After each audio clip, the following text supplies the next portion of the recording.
Welcome to Passionate World Talk Radio. Educate, enlighten, entertain. Hi, everybody. This is Betsy Wurzel, your host of Chatting with Betsy on Passionate World Talk Radio. Excuse me, my voice just went on me. Where our mantra is to educate, enlighten, and entertain. The views of the guests may not represent those of the host or the station. Folks, you're going to want to listen to this podcast. Matter of fact, I think you should listen to all my podcasts because I have wonderful guests. And my guest today is fabulous. The work my guest is doing is fabulous. This is what Chatting with Betsy is about. It's about helping people, helping others, and providing resources for people to know that they can be helped. And my guest today is Rainey, who wrote the book, One Trusted Adult, How to Build Strong Connections and Healthy Boundaries with Young People. 5-star reviews on Amazon.com. Rainey is an experienced teacher, coach, and speaker. She serves as a consultant for schools, camps, and youth-serving organizations around the world. Out of her book, One Trusted Adult, Grow an Organization by the same name, which she founded in 2020. It offers research-based programs and professional development opportunities that teach the fundamentals needed to build strong connections and healthy boundaries with today's youth. Its goal is to ensure that every young person has the one thing that is crucial to their well-being and success, an adult who they know they can trust. I just love that. I want to welcome Rainey to Chatting with Betsy. Thank you so much, Betsy. Thank you. I'm honored, thrilled, excited to be here, and loved your opening there. Educate, enlighten, entertain. I'm all about those three things, too, so we're going to have fun. Yes. The CEO, Lillian Caldwell, that's her mantra, and I'll tell you, that's the honest truth, because I get educated, enlightened, and entertained by every guest that I have encountered. So, yes, we will have fun. I have to ask you, Brooklyn, like I ask all the other authors that write books, what motivated you to write your book, One Trusted Adult? And then I have to say this because I really like book covers. And people might think I'm a little wacky because I notice things on book covers. I love a big tree. And then you have, to me, it looks like a little tree or a branch. And to me, I'll tell you what I think of when I see this, when I saw it. I think of the big tree as an adult and the young tree, the smaller one, as a child or a teenager, being under the shade and the comfort of the bigger tree. That's just what I get from it. That's it. That's it. And it was my son, actually, who there was many, actually, different covers to choose from, and he said exactly what you just said. That's what he saw with that one, and he really urged me to go with it. So I went with him on this one. Oh, that's cool. So I'd like to know, how did you I have so many questions for you, but what motivated you to write this book, which is so needed in today's society? A few things came together at the same time. And throughout my career in education, I had been working in schools and with schools in a lot of ways early in my career, and quickly learned how many students didn't have the same kind of experience I had growing up, with adults in their lives at every turn and every corner looking to support and help me set goals and work towards my success, and really deeply invested in my well-being. And when you start working in schools, you realize how many young people do not have that at home or within a school setting. And really it came down, that always became a personal mission, that I was going to show up as a trusted adult for young people in a way that others had shown up for me. And then as a school administrator sitting in an auditorium one day, it was the third prevention program in a month. So we had bullying prevention, suicide prevention. We were now having substance abuse prevention. And it was the third time in a month where I heard these big prevention groups say to, 400 teenagers in an auditorium that your greatest protective factor is your relationship with at least one trusted adult, that's someone who you can go to with a worry and concern, but it's also someone who's invested in your success, will introduce you to new concepts and ideas and help you network. Like, that relationship is key to your success in preventing bullying, substance abuse, and suicide. And for me, it just kind of hit me right between the eyes that if there was one common denominator that could serve as a protective factor for all the things that we worry about most, why weren't we spending more time there? Like, why don't we go upstream and really invest and ensure that every child can name a trusted adult? And so I looked for a program to bring into my own school that would talk to students about that, talk to adults about that, and I couldn't find one. So we created one internally. I started talking a lot about strong connections and what a factor that was in the lives of these kids in our care. And there was also this push back a little bit because of what was happening in Boy Scouts and the Catholic Church and U.S. gymnastics, with the uncovering of years and years of exploitation and abuse of children. And so I knew there was this gray area when we work with and show up for other people's children.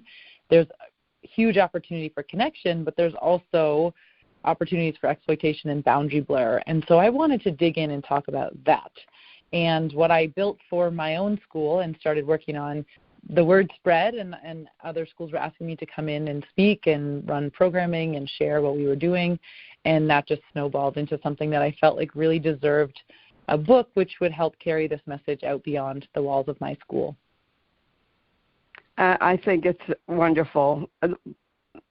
Boys and girls of all ages do need one trusted adult, and even more. This touches my heart deeply, Brooklyn, because I grew up in the 60s. I was a teenager in the 70s. I didn't have a trusted adult. I didn't have someone to go to. And, so I had to deal with everything by myself. And I think it's so important, and I can't stress that enough, for a child, especially teenagers, but even young children need a trusted adult in their life that they can go to and feel safe with and be able to tell that adult things that they can be helped with. And to me, in my opinion, it falls under mental health in a way, and I'm a very big advocate of mental health and children and adults getting help. Do you consider that what you do, you want trusted adult, as part of a mental health system, a support? I do, and that's a lot of what we get into with the boundaries. Because one area of boundary blur for educators and even parents or coaches, anyone working with a young person, is stepping over the line and acting as if you're a mental health professional. And there's that way we work in tandem with mental health. It's like we need to be partners of that, not a replacement for licensed personnel to do their best work. But if a child is seeing, let's say, a counselor once a week for 1 hour, it's a very small percentage of their life, of their days, of their hours. And if then they're plopped back into a home or a school where they don't have continued support, then it's unlikely that mental health, those skills that they're building with that counselor, are going to be able to be put to use or encouraged and celebrated in other spaces. And so I do believe that ensuring every young person has a trusted adult is one of the best things we can do for the mental health of young people. And it's got to be in partnership with, sometimes for certain students and certain kids, depending on their condition and what they're working through, that would be in partnership with licensed mental health professionals. And the Surgeon General, as you've seen, he has declared a national state of emergency for the mental health and mental well-being of young people. And with screens and gun violence and all of the things, technology addiction that we're seeing, we know we've got to do something. And so where my work comes into play is like, what can the average adult do? What can they do? And my answer is always make a young person in your life feel known and feel needed. Yes. I I just loved what you just said. It's so true. I've been ringing the bell. I've always been ahead of my time on mental health issues. And the pandemic, of course, brought out more awareness of mental health. I hope it brought out acceptance when people go for help. I know it was not that way when I was younger. And yes, children and adult children, teenagers, do need a trusted adult. With your program, Brooklyn, how did you start your One Trusted Adult? I call it program, but maybe that's not the right word. Your organization. Yeah. There I go. Yeah. A senior moment. No, that's okay. You're right to call it a program. You're right. Organization.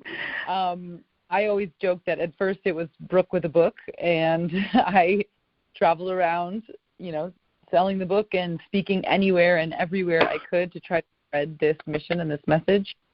And then we were fortunate enough to be able to partner with the state of New Hampshire to roll out more programming within schools and pilot some programs. So through that, I was actually able to develop the student-facing side of this. So we've developed something called Ripple Journals, and they are journals, and there's a 5th grade one, 6th, 7th, and 8th as part of a lead series, and they prompt young people. They're grounded in the basics, the universal youth needs, which we call belonging to membership, ability to contribute, safety and structure, independence and control, competence and mastery, self-awareness and connection. And so these journals are aimed to meet those needs of youth and prompt self-reflection, and also build skills, personal skills for community contribution and leadership. And they're a boundaried tool for any trusted adult to do with a young person. It doesn't put you in the position of a mental health professional. Some schools and groups, camps are using them. They're using them in social emotional learning programs, in peer mentorship programs, in advisory. So we're training adults. I always say we're building capacity in adults and a commitment in adults to show up in this way of being a trusted adult. And then with young people, we're trying to build clarity on what that trusted adult looks like and inspiration for why they should engage in that relationship, and also opportunities for connection that these journals provide that. So we have Ripple Journals for middle school age. We have something called Branch Out coming out, which is a high school advisory program that I'm so excited about because it can be student-led and, again, fosters great opportunity for connection, peer-to-peer and student-to-adult. And then we have an e-course coming out, and that e-course can be done. There's an educator version, a youth-serving professional and mentor version, and then a parenting version. And a big push behind all this work is common language, common shared language on what it is that young people need and how we are going to operate together in that child's corner to support them. So it's been this organization and program that's unfolding as we go because we're really listening to the needs of educators and youth-serving professionals and of young people and saying, how can we help? And every time there's lots of ideas, and we take them all in and cook up something new to serve back and test it, and we've been seeing really incredible results and higher percentages of young people in schools being able to say that and report that they have a trusted adult in the building. That is so awesome. It fills my heart with joy to know that a teenager can go to, someone that they can trust. So important. There are children, teenagers, well, to me they're children, but teenagers need someone that could support them, show them support, help them, and guide them. And a lot of children come from broken homes, and they don't have that. Or maybe their home isn't broken, but their parents are emotionally unavailable, and they can't confide in their parent for any guidance. How does someone get involved with your organization to say, Brooklyn, Rainey, I'd like to become a in your program be a One Trusted Adult, or just start a program in their school or in their area? So we mostly work with and partner with organizations that are already set and serving youth.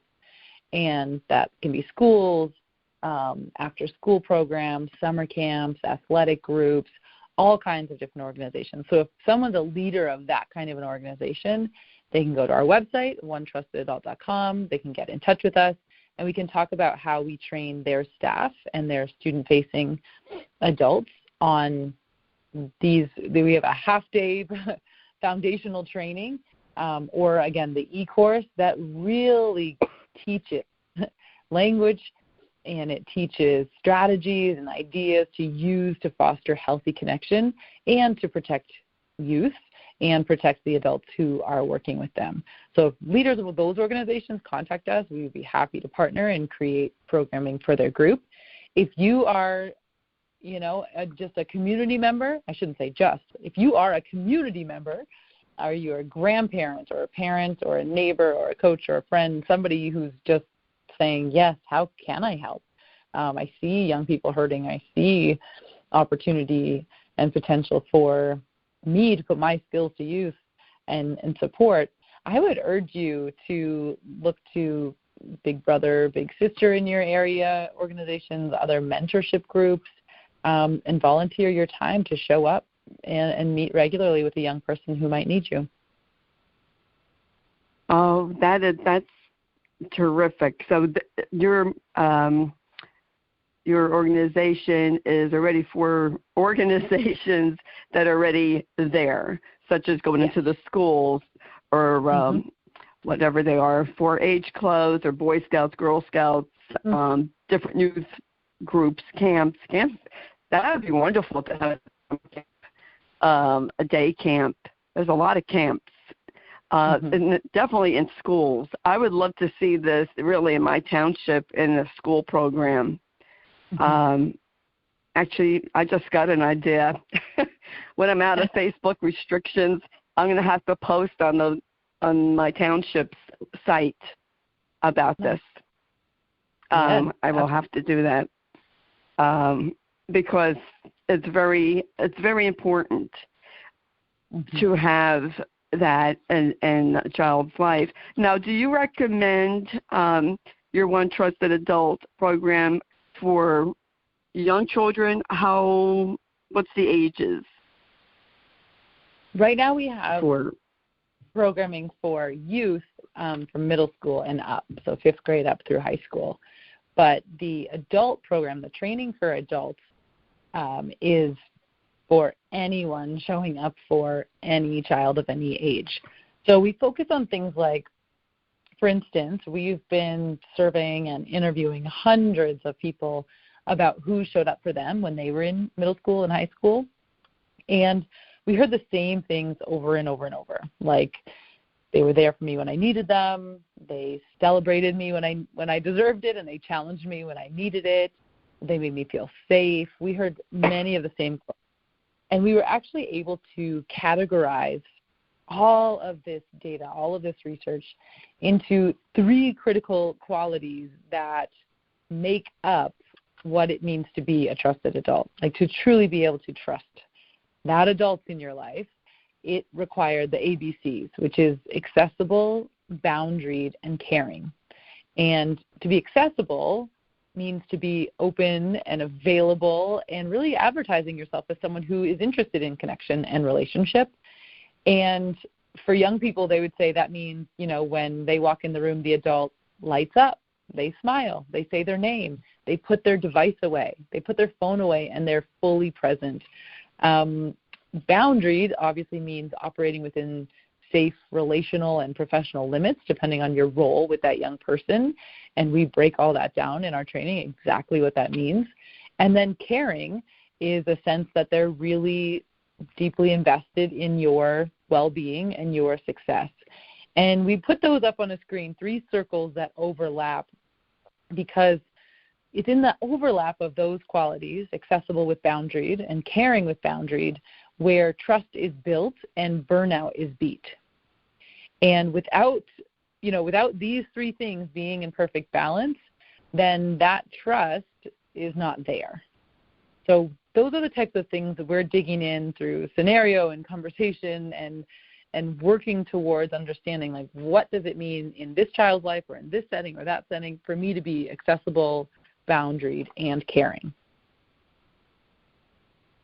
Very, very true. And I just love that. I wish I could just give you a hug right now. I just could hug the stuffings out of you, as they say, because this is just so important, an important resource. And this is also, people can connect you from other countries, Brooklyn, to start it wherever they are in the world. Absolutely, because I'm heard international. That's why I want to make sure. So even if you're international, Brooklyn's in the U.S., but wherever you are in the world, you can take the education program and go on the website, which will be in the blog. And it's just really important. We know what a trusted adult should do. What should the trusted adult not do, Brooklyn? Yeah, so in a lot of youth serving professions, we have trainings that are a litany of forbidden practices. They just list all the things like you cannot do, you cannot do, you cannot do. And I try to keep our training and our conversations on the affirmative, the here's what to do. There certainly are things that that we need to be aware of, where we do not want to overstep or diminish a young person's voice. We break down the boundary section of our training, and we have found it so helpful, instead of just, here's a list of do's and don'ts, or, boundaries that are too loose, too rigid, or just right. Like, it's so complex. And so we break it down in this 4-part sustainable safeguarding framework, where it's brick wall boundaries, chain link fence boundaries, baby gate boundaries, and the invisible fence. And I think the things you're alluding to are in the brick wall boundaries, which are the legal, the non-negotiables in how we operate with young people, especially other people's children. And so we are always reminding people of their mandated reporting responsibilities. If you have concern or evidence or have heard that someone may hurt themselves or hurt someone else, or that they're in danger or they're being neglected, every state's a little bit different on the language, but that you are required to make a mandated report for the protection of that child. And then beyond sort of the baseline, the law, if we move into chain link fence, we talk a lot about technology and sharing, and we urge people not to be actually communicating with young people through tech, even though that's where they are on their social media and whatnot. It can really blur lines and confuse the relationship. So if there needs to be technology, communication, texting, that it's logistics and logistics only, and that the work is done in person, that you really counsel and console and comfort in person and not through digital means. And we talk also a lot about sharing, that we are not there to keep secrets with young people. That can be pretty dangerous when you do have to make a report. You can lose a lot of trust with a young person. So we talk about healthy ways to handle disclosure and reporting and sharing, and what kind of partnerships you need to be in with a young person's parents or guardians. And then we talk often about questions, not answers. That a greater connection than telling the young person like what they should do and how they should do it and what they shouldn't do is, real mentorship comes in the form of asking really good guiding questions and motivational questions that get young people to their own understanding of themselves and the world in front of them. So one thing not to do is to replace their voice with yours, and to do far more listening than talking. Yes, and I could see where boundaries can be blurred. Mm-hmm. If a teenager or a middle school student says to their trusted adult, I've been abused, that a trusted adult might be questioning, well, do I report? Do I take them away from their family? How would they trust me? I could see where people would have that blur, or if I don't report it, then the abuse will continue. So it's very important to make the boundaries clear, to know what the trusted adult should and shouldn't do. So there is there's no question of what is someone used to say, you're not in a position to be questioned. Let's put it that way. Correct.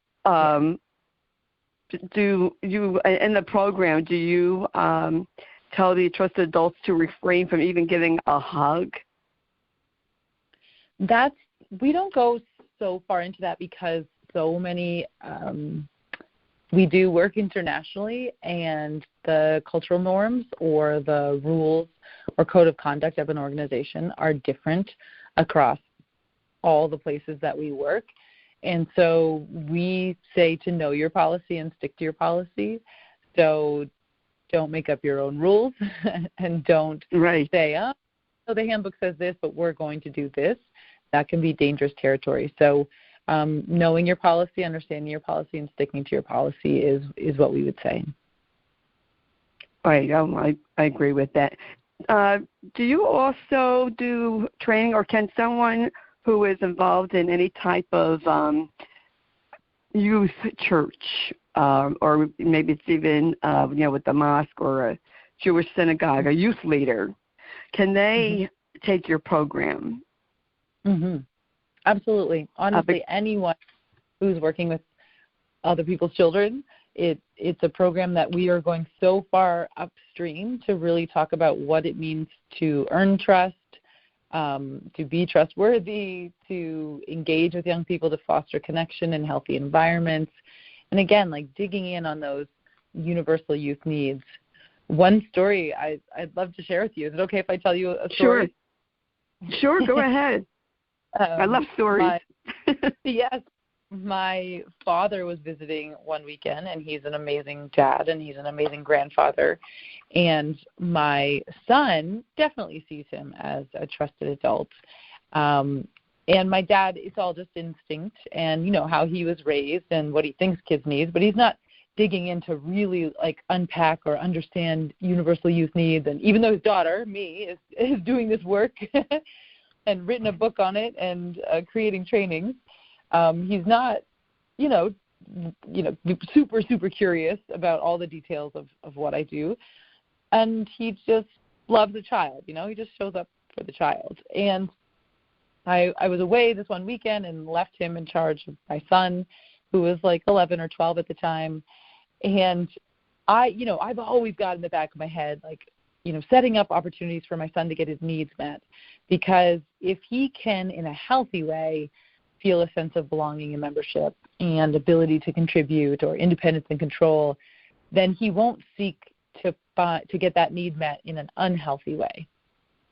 Right? So if he gets the need met through football or the chess club or Dungeons and Dragons, then he's not going to be seeking to get that need met through unhealthy online groups or risky, friend groups that get together and abuse substance. Or young people will seek to get their needs met, whether or not we enter into the equation. And so our job as trusted adults is to create these healthy environments.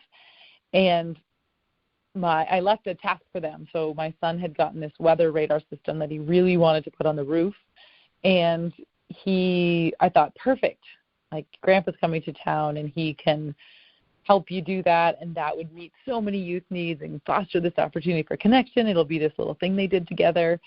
And my father, being wonderful, wakes up, at 5 a.m. because he's in his 60s, and my son, who's 11, doesn't wake up till noon.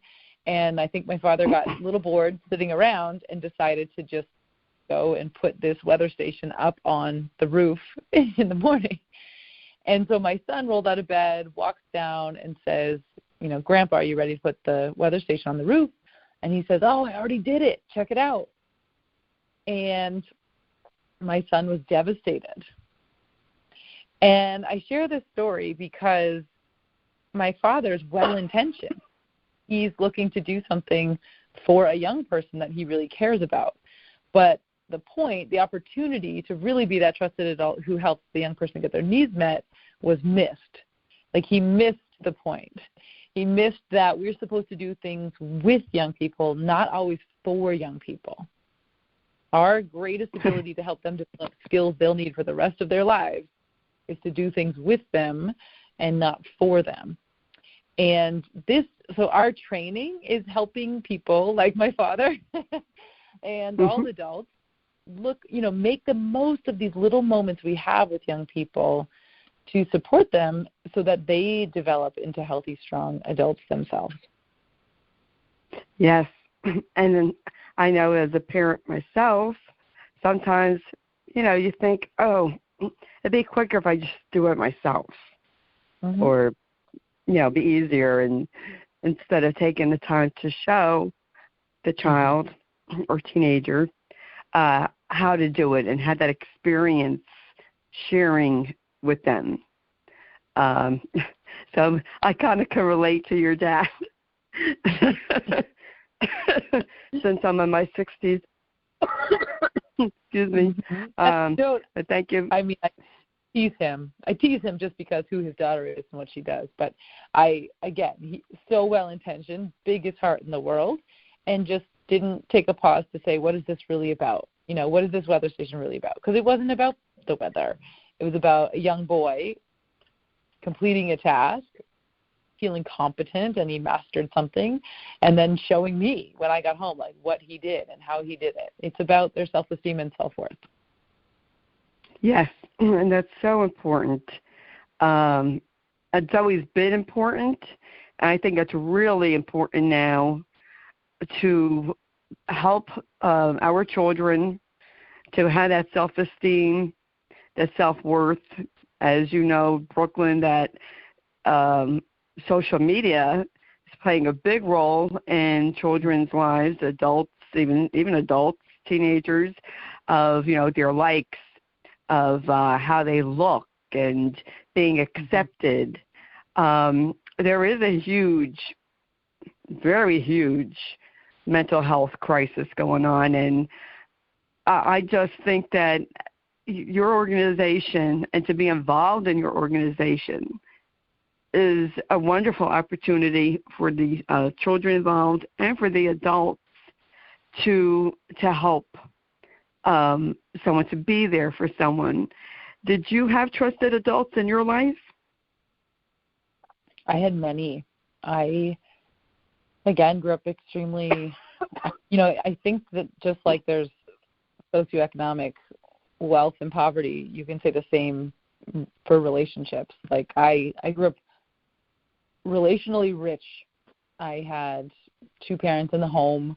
I had grandparents one block one way, grandparents one block the other way. It was a very small town in Ontario.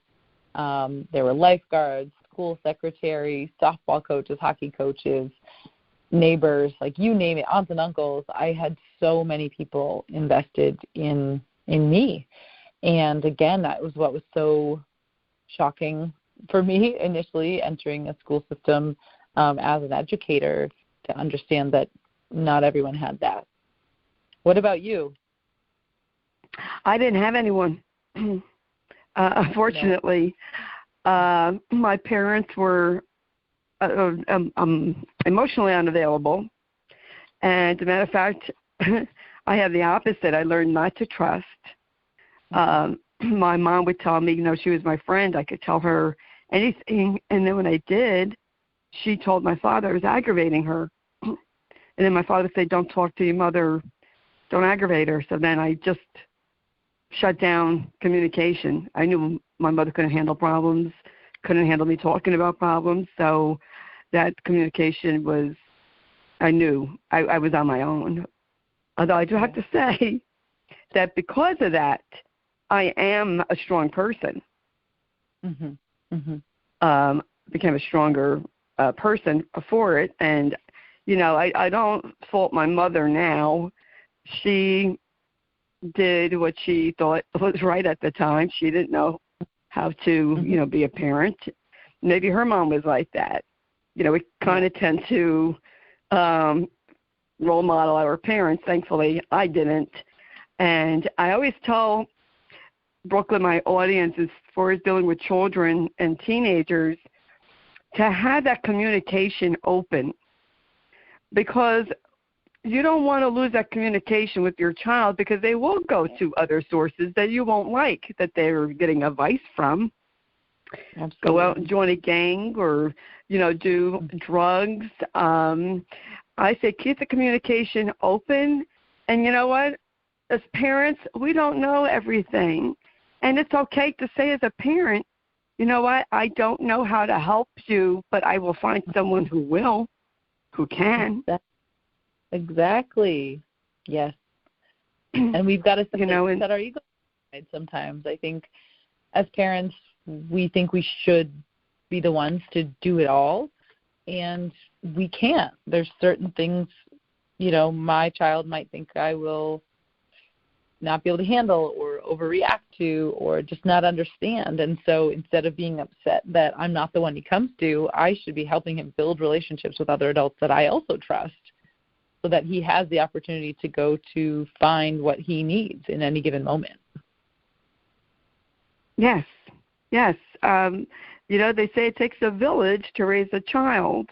And that's why, parents sometimes think, oh, well, I'll be embarrassed to take my child for, counseling or for this. And I say, don't be embarrassed.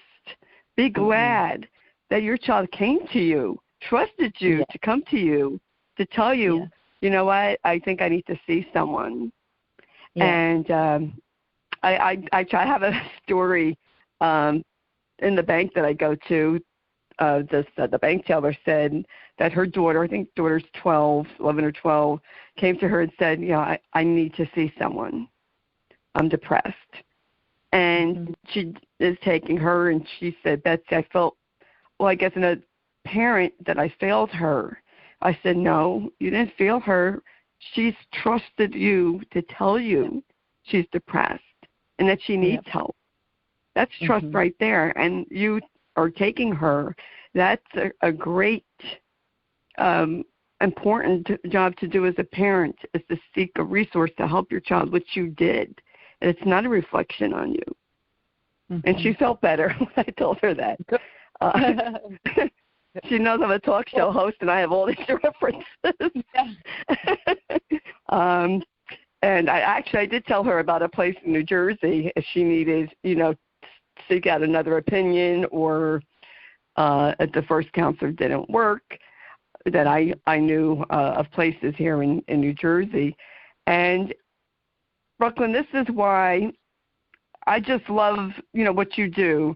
This is why I get excited with my shows, because I love to bring people like you on, who's a wonderful resource, a wealth of information. And people can read your book. They can go on your website. They can become involved. They can help themselves and feel better about themselves, helping someone else. I think this is a wonderful opportunity for people to serve their community and to be involved with other children, especially if they're retired and looking for something to do. Absolutely. And thank you for shining a light on this cause. I really appreciate you having me on. Oh, you are so welcome.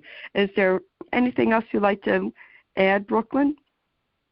I think just to follow up on your last comment, that in history there were multi-generational homes, and young people had built-in trusted adults living right in the homes with them, whether it was grandparents, aunts, and uncles. They had a panel of wise adults who could provide advice, provide feedback. There was often someone available to talk to check in. And we've changed. Our society has changed, and the kids can outnumber the adults in a house now, whether it's a single parent or you're co-parenting. And we truly can't, like even the most amazing superhero parents cannot do it all alone. And we found in our research that there's 4 modes an adult goes into when working with a young person. They might be cheerleading, challenging, comforting, or coaching. And all 4 modes are needed, and they're needed in tandem sometimes, and they're needed separately.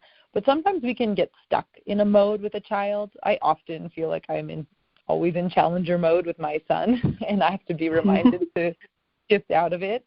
But I also know I've got a great partner who, if I'm challenging, he's going to jump into cheerleading mode. Or if he's comforting and goes too far, I'm going to jump into coaching mode. But we are like peanut butter jellying. I always say we're squishing around that child to make sure he has what he needs at all times. And it's going to be that kind of a partnership and that kind of a language share between educators and the parents, or the mentor and the parents, or the counselor and the parents. It's going to take us not blaming each other, shaming each other, accusing each other, but really proactively talking about what we offer to the child, how we want to partner up, what boundaries need to be in place for all of these relationships to work. And we need to grow up and be the adults that young people need. And we always say, be who you need and be who you needed, as the very baseline for bringing ourselves back to thinking about how can I help, what can I do, and if everyone would show up in a way that they needed when they were younger, I think we can make massive improvements with some of the biggest obstacles that our youth are facing today. Yes. Yes, that is true. I love that. Can you repeat that again? Because I really just love that. I have to write it down. We say, be who you needed. Be who you need. Oh, I love that. Be who you needed. Mm-hmm. Yes. You know what? That is so true.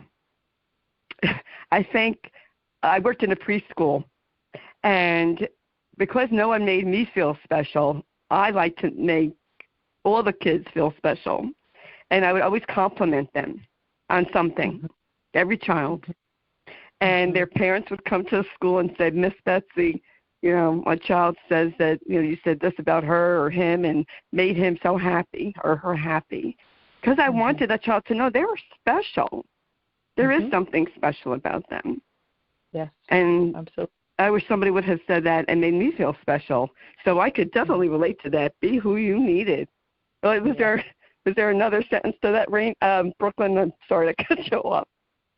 No, I mean, that's it. We've got T-shirts, Be Who You Needed. We've got stickers, Be Who You Needed. They'll be going up on the website soon.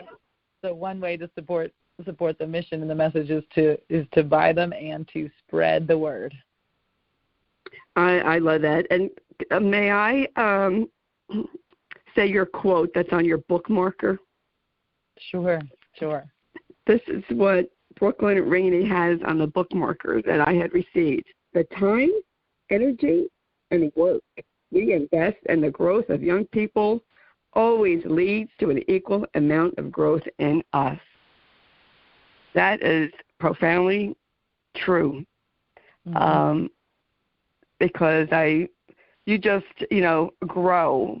When you invest time, I worked, there was a young girl working with me. She was a high school student at the time, and she had dreamed of being an Olympic gymnast, but she became injured, and the surgeon botched up her elbow. And the mom really felt a lot of guilt. And I know that this girl's dreams were crushed. And I said to her, you know what? And I told both of them, I highly recommend counseling if you haven't already gone. And I told this young girl, I said, your dreams were cut off because of your injury, but you could work as a coach. You could do mentoring. You could do other things, even though that's not what you would initially intended to do, but your experience can help other people. And she just loved that. And I told her, you have to have, she reminded me of me when I was 16 or 17. And I said, you have to believe in yourself and have confidence. And don't let people say you can't do something or be something, because that's their story of you. That's not your story of you. And her mom hugged me. She said, "Thank you so much." Her daughter said, "Oh, you're so nice to my daughter." And, it made me feel good. So I always feel good when I help other people. That's just part of who I am. But I want to thank you so much, Brooklyn Raney, for coming on, chatting with Betsy, the work that you're doing to help others. Folks, go on Amazon.com, One Trusted Adult, How to Build Strong Connections and Healthy Boundaries with Young People.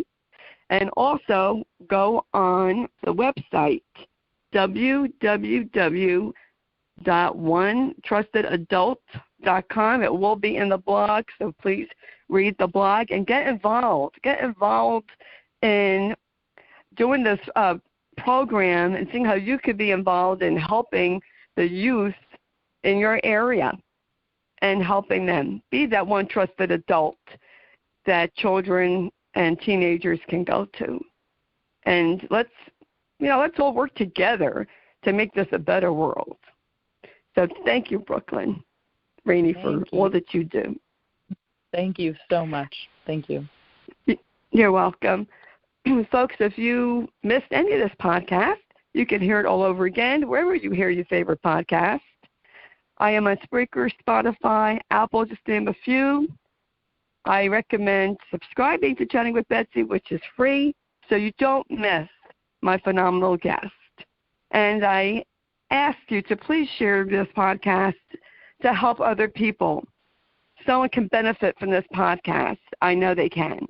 And the more that people share, the more people can get helped. And that's my goal, and that's my mission, is to help people. That's what Chatting with Betsy is all about, is helping others. And I want to thank everyone for listening. Thank you for sharing. And please read the blog that Jeannie White, Station Manager, writes. Thank you, Jeannie, for all that you do and producing the show. And I want to thank Lillian Caldwell, the CEO of Passion World Talk Radio, who makes this all possible. And as I always say, folks, in a world where you can be anything, please be kind. This is your host, Betsy Wurzel, of Chatting with Betsy. Till we chat again, remember, be kind. Bye-bye, everybody. Thank you for listening to Passionate World Talk Radio. You can listen to this program all over again by going over to https://passionateworldtalkradio.com. You can also hear it on Spotify, Spreaker, Amazon Alexa, AMFM247.com every Tuesday evening between 8 and 9 p.m.